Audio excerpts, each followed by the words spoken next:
Okay, so let's talk about student loans and a government decision that gave millions of people absolute financial whiplash. Seriously, one minute they were about to lose a huge chunk of their paycheck, and the next, everything was just stopped. We're going to unpack all that chaos. Let me ask you something. What if, with basically no warning, 15% of your paycheck just vanished? For millions of people with student loans, this isn't some hypothetical question. It's the financial cliff they were staring right over just a few weeks ago. And that's exactly what was supposed to happen to anyone in default. It's called wage garnishment, a sudden, automatic seizure of their earnings. But then, in a pretty stunning reversal, the government slammed on the brakes, halting all collections and leaving everyone asking, wait, what just happened? So, to really get a handle on how we got here, we need to look at the debt itself, what it means to be in default, and the confusion that came from this sudden U-turn. I mean, just think about the whiplash here. On January 7th, the clock is ticking down, paychecks are about to shrink. Then, just 8 days later, a complete 180. The administration announces a surprise pause on everything. Can you just imagine the anxiety of living through that week? To really understand the public reaction to all this, we've been digging through the comments and responses, and we've found 5 recurring frustrations, 5 key pain points that really explain what borrowers are feeling right now. Okay, the first pain point is this deep feeling of being punished for doing the right thing. You know, people lose a job, they fall into default, then they fight like crazy to get a new one, only to immediately get slammed with a 15% wage garnishment. The feeling is just, why penalize the people who are actually getting back on their feet? Now for the second point. Let's just start with a number. $31,000. For a lot of people, this is a pretty familiar starting line for their student debt. You know, it's a lot of money, but it seems manageable. But then, boom, 10 years later, that same debt has ballooned to $59,000.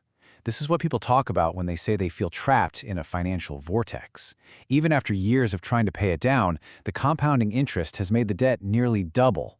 And this quote just captures that unique frustration perfectly. You know, as one person put it, you get a car loan, you pay it off in 7 years, and it's gone. With student loans, the interest can pile up so fast, in this case $48 a day, that it feels like you can never, ever get ahead. The third pain point is a big one. It's a deep, systemic critique. I mean, how does the system approve a $50,000 loan for an 18-year-old who has zero credit history, but that very same system would probably laugh them out of the room if they asked for a $500 credit card? It's this paradox that has so many people asking who this system was actually built for. Fourth is the sense of a huge missed opportunity. There was this whole program called Fresh Start that was supposed to help people get out of default. But here's the kicker. A ton of people either didn't know it existed or its deadline passed months before this whole collections crisis even started. And the final pain point, you guessed it, the intense polarization.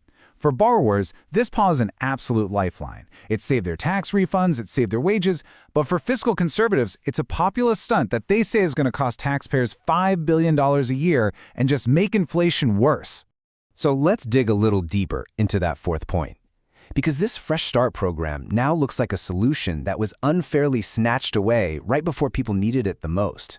And that's just fueling the very divide we were just talking about. On paper, the whole program was designed to be super simple. You go online, fill out a 10-minute form, and bam, your loans are out of default, collections stop for good, and you can start fixing your credit score. It was sold as this easy off-ramp from all the financial stress. But oh, the timing. The timing was everything. The final deadline to sign up was at 3 in the morning on October 2nd, 2024. That's more than a year before the wage garnishment crisis of January 2026 blew up. The solution literally disappeared just before the problem hit a boiling point. And the human impact of that timing is just devastating. This quote really captures that feeling of panic. People trying to enroll as the clock ticked down, running into technical problems, and just not being able to get in. Now, with collections looming, they feel completely cheated. So this all brings us back to that temporary fix, the pause. And it's being seen in 2 completely different ways. Is it salvation for people who are struggling, or is it just political populism? For those in default, the benefits are immediate, and they are real. No wages are being taken. Their tax refunds are safe, at least for now. It gives them a crucial window to just breathe and figure out what to do next. And for some, it even creates this feeling that maybe, just maybe, Someone is finally listening. But the other side of that coin is just as forceful. Maya McGinnis from the Committee for a Responsible Federal Budget calls it beyond ridiculous, framing it as an irresponsible policy that just pushes the costs onto the taxpayer and can make the economy even worse for everybody. So let's pull the lens back for our final section here, because what all of this really shows is a system under an incredible amount of pressure, one that's full of these deep disconnects between official policy and what's actually happening on the ground.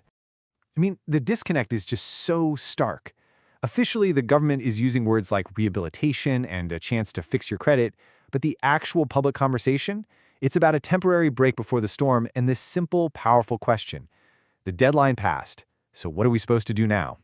And these disconnects, they expose three huge fault lines. It's a generational fight, it's a systemic blame game between the government and the borrower, and it's a deep ideological clash over the very nature of debt and responsibility. So at the end of the day, this pause isn't a solution. It's a Band-Aid, a temporary patch. It buys a little bit of time, sure, but it does absolutely nothing to fix the core issues or rebuild the trust that's been shattered between borrowers and the system. Which really leaves us all with one final big question to chew on. When a system is creating debt faster than people can realistically pay it back, is the problem really with the borrower, or is it with the system itself?